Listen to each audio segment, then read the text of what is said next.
Welcome back नाजरीन। और मैं आपके साथ शेयर करती जो नैब की जानिब से जो बयान आया है, नैब का कहना है कि इससे कब्ल भी मरीम नवाज को पेशी में तलब किया गया। इस मौके पर नैब लाहौर की इमारत पर दानिस्ता शदीद पथराव का मुजाहरा किया गया, जो नैब की तफ्तीश में रुकावट डालने के मुतरादिफ हैं। जबकि मुलजमान के खिलाफ गैर कानूनी पथराव पर FIR मुतलका थाने में दर्ज है। इसलिए नैब ने मरीम नवाज को 26 मार्च को बुलाया था।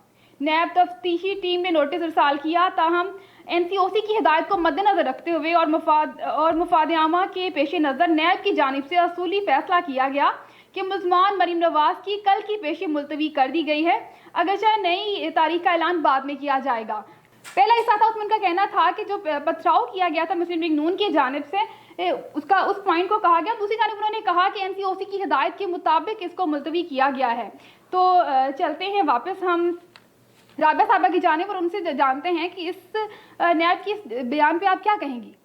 देखिए, मैं समझती हूँ कि नैब का जो इदारा है वो मुझे लगता है कि आपको सभी जानते हैं कि उसका कंट्रोल किसी और के हाथ में है।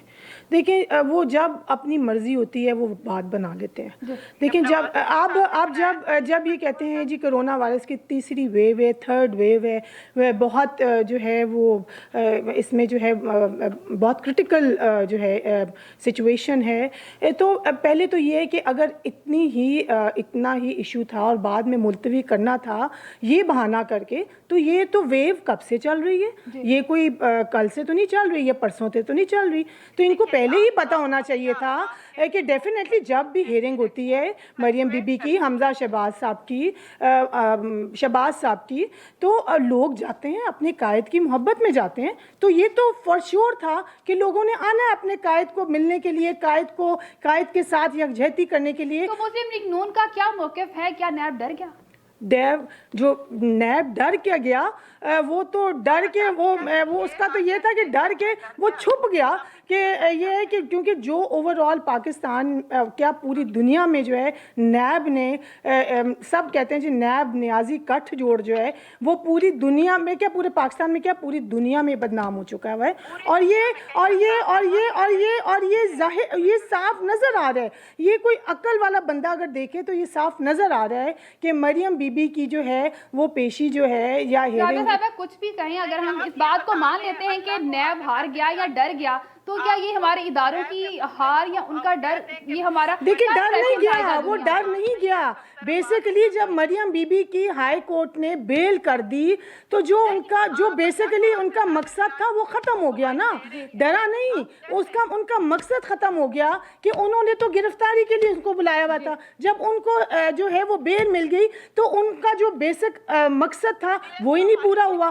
तो वो जब पूरा नहीं हुआ तो उनको बुलाने का कोई पॉइंट नहीं था, और जब उनका कोई पॉइंट नहीं था तो उन्होंने ये दो एक्सक्यूज़ेस किए कि जी वो कोरोना का जो एक्सक्यूज़ कर दिया और कहा जी वो तैश में आ गए, कोई गड़बड़ ना हो जाए। तो ये सब बहाने हैं, ड्रामे हैं। अवाम पागल नहीं है, अवाम आपको भी नज़र आ रहा है और अवाम को भी नज़र आ रहा है कि ये नैब जो है किसकी उंगलियों पर नाच रही है। चलिए राबिया साहब, आपका पॉइंट आ गया। चलते आयशा इकबाल की जानिब पर, उनसे जानते वो क्या कहती हैं इस पॉइंट पे कि क्या नैब अगर हार गया है या डर गया है तो क्या इंप्रेशन जाएगा दुनिया पे पाकिस्तान का? यानी चाइल्डिश बात है कि उनकी बेल हो गई है। बेल तो हर मुल्जिम की हो जाती है। बेल होने का ये मतलब नहीं होता कि अगला जो है ये गुनाहगार नहीं है। बेल तो हर एक की हो जाती है। ये बात करना कि जी उनकी बेल हो गई है तो कोई मकसद ही नहीं है, और सिर्फ ना इनसे कोई डरा है, सिर्फ ये है कि हालात कोरोना की अभी हमारे वारिस कल्लू साहब नून लीग के फौत हुए, ये फ्लक्चुएट करती है। तीसरी वेव, एक वेव आई थी फिर डिक्लाइन हुआ था। आप पढ़े गूगल, बहुत अच्छे इंसान वारिस कल्लू साहब, बहुत अच्छे इंसान थे, बहुत अच्छे। अल्लाह में उनको दर्जात बुलंदी करे। देखते हुए उन्होंने अपेंडिंग की है। ये कोई ऐसी ना उनकी कोई डर गया उनसे। ये लोग शेर मुझे समझ नहीं आती कि नैब को पहले समझ नहीं आती। चलिए एक बात आपका पॉइंट आ गया। चलते राजा वाकिफ कियानी की जानिब पर, उनसे जानते हैं कि पीपीपी पीपल्स पार्टी यानी कि उनके इकदाम से PDM को धचका तो लगा है। ऐसे इकबाल ने कहा कि PPP के इस इकदाम से PDM को धचका लगा है। आप क्या देखते हैं कि वाकई धचका लगा है? अगर धचका लगा है तो क्या दोबारा PDM इकट्ठी हो पाएगी? देखिए फातिमा, जहाँ तक से धचका लगने की बात है, धचका कुछ छोटा नहीं लगा। ये समझें कि 8.9 का जो है ना ज़लज़ला इस वक्त आया PDM के अंदर, बड़ा अपना ये नुकसानदेह झटका आया इनको। दूसरा ये है कि देखें, इस वक्त अगर हम इन छोटी बहसों में पड़े रहेंगे कि जी कि ये हो गया वो, हर मैंने जैसे बताया हर पार्टी जो है अपनी पीआर बचाने के लिए कोशिश कर रही है। नहीं तो आप फ्यूचर देख रहे हैं इनका एक साथ? मैं आपको एक इसके बारे में एक बड़ा ही मुख्तसर सा एक मैं तजज़िया दे देता हूँ। अभी भी वक्त है, सब कुछ छोड़ें, सब कुछ ख़त्म करें। पीडीएम इनको 5 साल पूरे कर लेने दे। हुकूमत जो है वो बजाय आगे इन्होंने 2.5 साल ज़ाया कर दिया है सिर्फ इस काम के पीछे जी कि इनसे 10 अरब 15 अरब 20 अरब 40 अरब 50 अरब ये इनसे रिकवर कर लेंगे, और उसके पीछे इन्होंने 2.5 साल ज़ाया कर दिया। अपना जो मंशूर लेके आए थे उससे ये हट चुके हैं। तो रिकवरी मुमकिन नजर नहीं आ रही आपको? क्या फातिमा, क्या आप इनसे रिकवरी करेंगे? 50 अरब के पीछे हर जगह नौकरियां ही नौकरियां नजर आ रही हैं, हर जगह 50 लाख घर नजर आ रहे हैं। ये नजर आ रहा है आप लोगों को, ये आवाम को नजर आ रहा है। अरब जो है वो डॉलर वो मजीद कर्ज ले लिया। आप कहाँ पे जा रहे हैं? आप इस चीज को खत्म करें, खुदारा इस चीजों को खत्म करें, एक दूसरे की लेग पुलिंग खत्म करें। पीडीएम जो है इसको 5 साल इनको पूरे कर लेने दें, और 5 साल के बाद गवर्नमेंट जो अवाम जो है खुद इनका एनालिसिस करेगी। और दूसरा, हुकूमत से मेरी ये गुजारिश है, हाथ जोड़ के गुजारिश है, कौम का सोच लें, कौम का सोच लें। छोड़ दें इनको कि उसने ये कर दिया, उसने ये कर दिया, वो 10 अरब ले गया, वो 5 अरब ले गया, वो 20 अरब ले गया। ओ अल्लाह के बंदे, ये अरब, ये इतने अरबों को तुम देख रहे हो, और जो इतना तुम लोग ले चुके हो, और बेड़ा गर्क। सिर्फ मैं आपको बताऊं, चंद बंदों की जेबों में पैसे जा रहे हैं। मैं यकीन करें, मेरे पास अल्फन इतने का एविडेंस मौजूद है कि मैं अगर ये किसी दिन कुछ मैं डॉक्यूमेंट में बताऊं, मैडम बेड़ा गर्क कर चुके हैं ये लोग। नहीं, आप कोर्ट में जाएं, नाम लें। कोर्ट में मैडम जाके क्या टाइम जाया करूं? कोर्ट का भी बिल्कुल गलत है मैडम, आप गलत कह रही हैं। आप इसको खत्म करें। 50 अरब रुपए के पीछे आप लोगों ने 2.5 साल का बेड़ा गर्क कर दिया कौम का। तो फैसला सुना दिया कहाँ? आयशा भाई जी, जिस चीज का नोटिस ले रहे हैं आप लोग, इलेक्शन में आवाम जिस ने चीज फैसला का सुना नोटिस दिया, ले रहे हैं वो चीज उनकी आसमानों अपने पे जा घर रही है। में घुस के उनका गिरबान पकड़ के उनकी सीट छीन ली है। एक वीक आवाम ने पहले तो अपना फैसला सुना दिया कि वो कितने तंग है। कता कलामी लास्ट वीक मैंने जनाब सुना कि जनाब हुकूमत जो है वो 7 अरब 50 करोड़ रुपए का जनाब दे रही है पैकेज, और ये 1.5 वीक में ही देख ले मैडम कि आपने कितना कर दिया। 10 रुपए की चीज को उठा के 40 पे ले गए, अब उसमें 10 रुपए रिलीफ दे देंगे। ये तो कोई बात ना हुई। आवाम को बताएं, बताएं आप इतने अवाम जब सड़कों पे आती है फिर आप कहते हैं कोरोना आ गया। आप लें ना। मैडम नहीं, गलत ना करें, अपना खुदारा ये आपके आगे भी हाथ जोड़े हुए, कौम का सोच लें, कुछ छोड़ दें अब सिलेक्शनों को, छोड़ दें इन चीजों को, कौम का सोच लें, कौम के बारे में कुछ फैसले कर लें। सारी जिंदगी आप लोगों ने भी या दुनिया में नहीं रहना, मर के सब ने जाना जब कब्रों आप में। सिलेक्ट होके आते हो ना तो रब को फिर मुंह आप दिखाना हर ऐसी एक ही बंदे ने। बातें करते हो। वो जब खौफ खुदा आवाम का कर ले वोट सारे। सही तरीके से आप लेके आओ ना तो फिर आवाम का दर्द होता है, आवाम के लिए आप मुखलस होते हो। जब आप सिलेक्ट होके आते हो तो फिर ऐसी ही बातें होती हैं, और बेचारे आवाम का यही हाल होता है। आपकी जानी बातें जो पॉइंट आने दें। Childish बातें आप लोग कर रहे हैं, आपके पास एविडेंस है भाई। मैं आपसे रिक्वेस्ट करती हूँ, आप अभी नाम लें, लें आप नाम। आयशा जी सबसे मैडम माजरत के मैडम साथ मैं नाम ले लूंगा ना, ठीक है जी, और अगर मैं कोर्ट में भी चला जाऊंगा, ये बात मैं आपको वेरी ट्रू बताऊं, अगर तो हमारी जो है जुडिशरी अगर उसके ऊपर वो बिल्कुल स्ट्रेटली एक्शन ले लें, यकीन करें गंदे हो जाएंगे आप लोग, गंदे हो जाएंगे, पार्टी पीटीआई गंदी हो जाएगी। चानी साहब, पहली अदालतें कह रही हैं कि सियासी मामलात में ना घसीटा जाए अदलिया को, तो आप कहते हैं कि अदालत जाना। आप नाम लीजिए। आशा जी नाम क्या लेना है आप बताएं। मैडम ये जो आपका लास्ट हुआ है यही इसको देख लें कि ये जो आपका पीटीआई और पीपी का गठजोड़ हुआ है, ठीक है जी, आप डाल रहे हैं इसको स्टैब्लिशमेंट पे, सियासत में इसको ऐसा रंग दे रहे हैं कि सारा वो अपना नून लीग भी स्टैब्लिशमेंट के ऊपर आ रही है, पीटीआई भी ऐसा रद्द अमल दे रही है कि स्टैब्लिशमेंट ने किया है, और ये सारे के सारे बैग, आप तो रिश्तेदार हैं, एक दूसरे के रिलेटिव हैं, आप लोगों के मफादात एक हैं, आप लोगों की इंडस्ट्रियां एक हैं, आप लोगों के सारे आपस में कोई दमाद है, कोई बहनोई है, सब कुछ तो आप लोगों का एक है। बदनाम आप कर रहे हैं एस्टेब्लिशमेंट को, नाम उनका सब ले रहे हैं कि जी वो खराब है। सिर्फ ये है कि उन्होंने एक चांस दिया एक बंदे को चांस। मैंने तो इनको भी रिक्वेस्ट की है पीडीएम को कि 5 साल पूरे कर लेने दें, पर ये काम ना करें, नवाज शरीफ ये साहब का काम ये गलत ना स्टांस करें। था कि इनको ये देखिए ना, ये आप वो सही कहते थे, वो सही कहते थे कि ये 2 महीने गुजर लेने दो इनको, और उनकी बात ठीक थी कि 90 दिन के अंदर अंदर ये था कि हम पाकिस्तान को किधर ले जाएंगे, और 90 दिन के बाद पता चलना शुरू हो गया कि ये तो गलती हो गई, और जो लेके आए हैं वो भी आज रो रहे हैं कि हमसे कितनी बड़ी गलती हो गई है। यहाँ करप्शन हो रही होती ना, जिस तरह आपके दौर में हो रही होती। आयशा जी, करप्शन को छोड़ दें, करप्शन का शुरू करेंगे ना आप तो फिर जो है ना ये प्रोग्राम बहुत छोटा रह जाएगा। करप्शन की प्लीज़ आप बात छोड़ दें, बाहर जाके देखें तो सही आवाम किस तरह रो रही है, आवाम किस तरह रो रही है कि करप्शन से लोग तंग आ गए हैं, महंगाई से लोग तंग आ गए हैं, लोग खुदकुशियों पे आ गए हैं। आप किस तरह की बातें कर रही हैं, आप बाहर निकल के देखें तो सही। आयशा इकबाल साहिबा, आप करप्शन की बात कर रही हैं, तो जो करप्शन करके गए हैं उनको पकड़ना किसने था? इसकी कोई हद नहीं है। नहीं, मैं इस करप्शन के ऊपर आपको एक छोटी सी एग्जांपल दे देता हूं मेरी बहन, वो काइंडली जरूर उसको नोटिंग में लीजिएगा और उसको जरूर वेरीफाई कर लीजिएगा। करप्शन कर दिया जी कि हमने पुलिस में भी इस्लाहात कर दी, हमने ये कर दिया है, इस्लाहात आपने ये की। मैं एक एग्जांपल देने लगा हूं। पहले एक 489F का एक पर्चा होता था, वो जनाब 2 से 3 दिन में, हद 1 वीक में FIR हो जाती थी, बंदा अरेस्ट होता था और जनाब जिसके पैसे होते थे उस गरीब को पैसे मिल जाते थे। अब क्या किया आप लोगों ने, इस्लाहात में ये चीज कर दी कि 22 पॉइंट बना दिए SOP। अब उस SOP में 9 माह लग जाते हैं वो SOP कंप्लीट होते, और उसके बाद अगर कोई लकीर, और इस दौरान जितना पैसा देना पड़ता है ना जी पुलिस वालों को, ठीक है, मेरे पास आ जाए, मैं आपको वो एविडेंस दे देता हूं, ठीक है, कितने पर्चों में मैं मुद्दई बनाऊं। यानी अच्छा, अब मैं kindly let me finish, please मेरी बहन मुझे फिनिश करने दें, प्लीज मुझे फिनिश करने दें। उसके बाद क्या होता है जी, अगर कोई जनाब 9 महीने 10 महीने बाद अगर FIR हो जाती, फिर आप पुलिस के पास जाते हैं, पुलिस क्या कहती है, अब जी वो दूसरी पार्टी को भी बुला ले, और उसको पुलिस क्या कहती है, आप अपने जनाब वो अपना लॉयर को, लीगल एडवाइजर को ले आए। इट मींस दूसरों को कहते हैं तुम पे FIR होगी, तुम भी पैसे दो। आप कहते हैं करप्शन फ्री कर रहे हैं। इतनी भी करप्शन हो गई है कि मैं कहता हूं अब तो दीदा दलेरी है।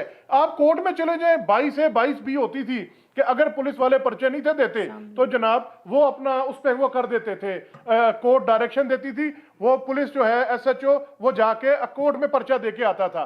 अब क्या होता है, 22A-22B की ये हैसियत कर दी है। आप कहते हैं ना जी मैं 22A-22B का वो लेके आऊं, SHO उसको रोल करके जो है ना वो उठा के बाहर मारता है और कहता है जाओ जाके कोर्ट से पर्चा ले लो। आयशा इकबाल साहिबा की जानिब चलते हैं, उनका ये पॉइंट इस्लाहात वो किए क्या आप कहना लोगों ने। चाहती हैं? आप क्या कहेंगी आयशा साहिबा? मैं इनसे यही कह रही हूँ कि ये जो यानी ये जो सिस्टम सारा पुलिस का बना हुआ है, ये सब लोग भर्ती हुए हैं, ये सब नून लीग के दौर के सारे सिस्टम बने हुए हैं। खुदारा आयशा जी रोना छोड़ दें, आप तो नया पाकिस्तान लाने के चक्कर में थे, बस कर दें। आप कोई कुछ करके तो दिखा दें, कुछ करके तो दिखाएं। सारे ये करप्शन, ये जो नून लीग के बंदे हैं सारे, ये मैं बता रही हूँ, इन्होंने 5 साल इसी तरह ही गुजार देने हैं और अवाम का बेड़ा गर्क कर देना। लूक खोखा, एक से एक कब्जा माफिया बैठा हुआ है, थाने इन्होंने खरीदे होते हैं।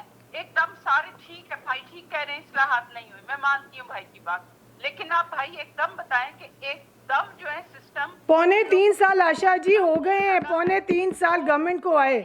आपके लीडर तो कहते थे कि हम 90 दिन में इस मुल्क को जो है वो बदल के रख देंगे।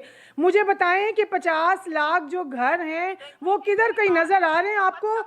1 करोड़ नौकरियां नहीं चले, मुझे बताएं कुछ 10 नौकरियां भी किसी को दी हैं आपने? चलो 10 भी बहुत ज्यादा है, 5 नौकरियां भी किसी को दी हैं प्लीज। और रोजगार क्या देना है? आप तो लोगों के रोजी के पीछे पड़े हैं और वो बेचारे बेरोजगार हो गए हैं। आप देखिए चोरियां जो है वो डबल हो गई हैं, डाके डबल हो गए हैं।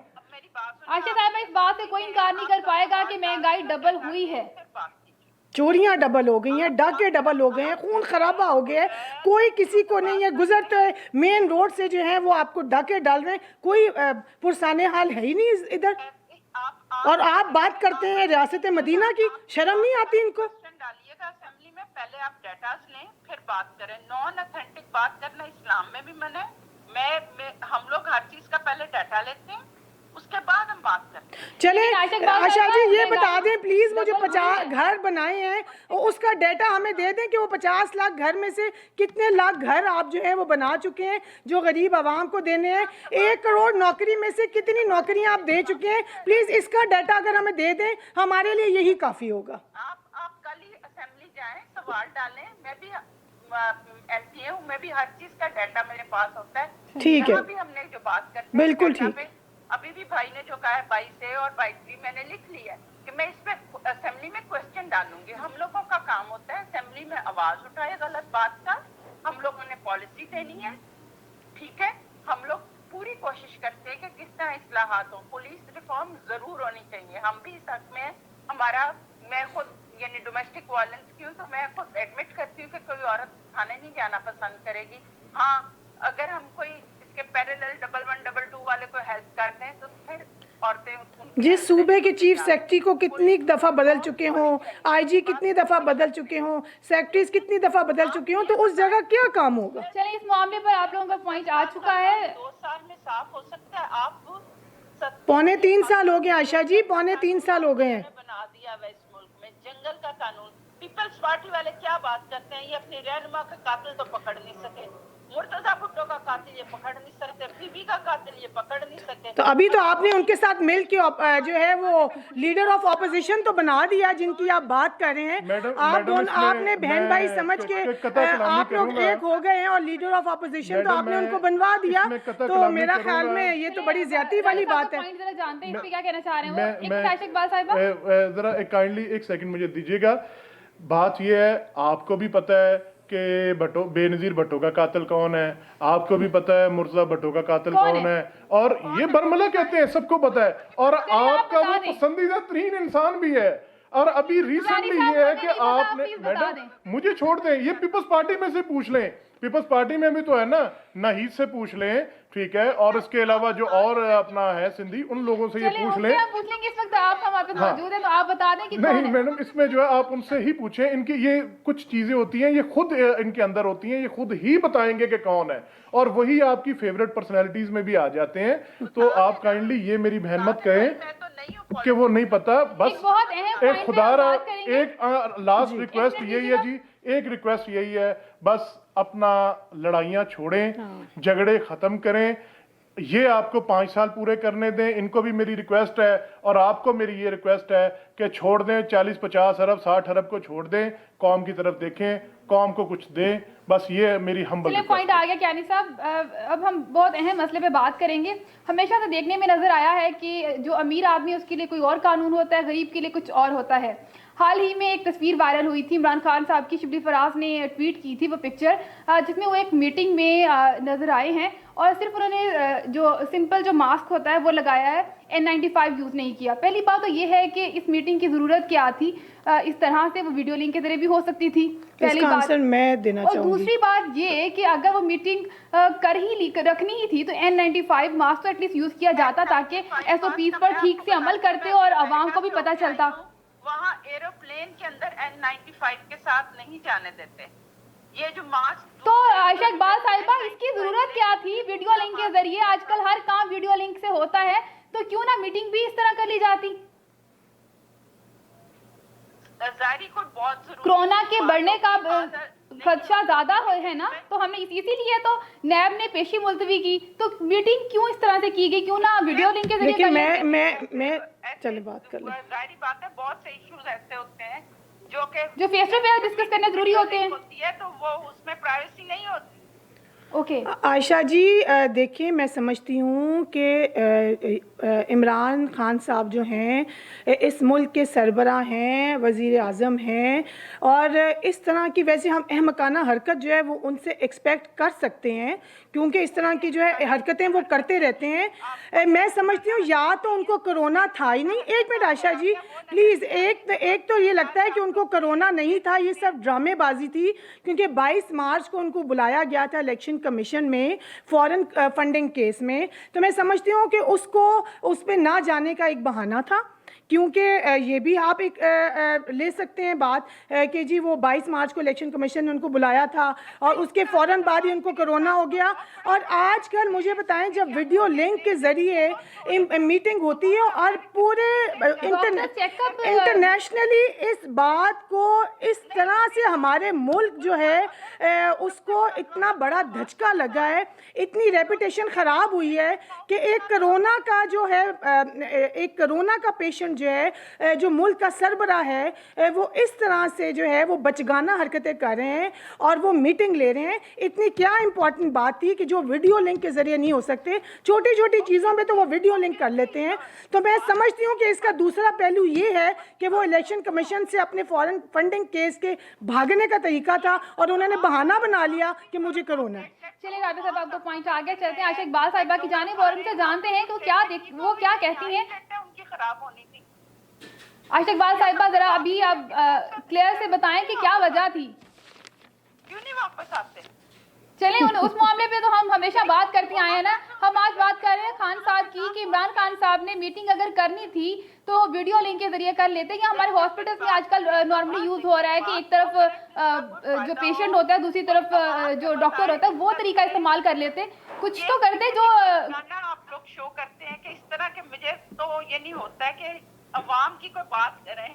आयशा इकबाल साहब एनसीओसी की मुताबिक आयशा जी, जो है ये भी बताई आवाम गई की है। बात है ना। देखिए, जब आपका मुल्क का सरबरा इस तरह करेगा तो आप आवाम को किस तरह से मना कर सकते हैं? आवाम को क्या सिखा रहे हैं आप? कोई ताल्लुक नहीं है अवाम का। चलिए आयशा इकबाल साहब, आपका पॉइंट आगे चलते हैं राजा साहब की जानिब और जाते जाते उनसे पूछते हैं वो क्या कहेंगे खान साहब की इस हरकत पे, क्या कहेंगे आप? जी देखें, एक जो पीएम या प्रेसिडेंट होता है या सीएम्स होते हैं, ये रोल मॉडल होते हैं। बिल्कुल।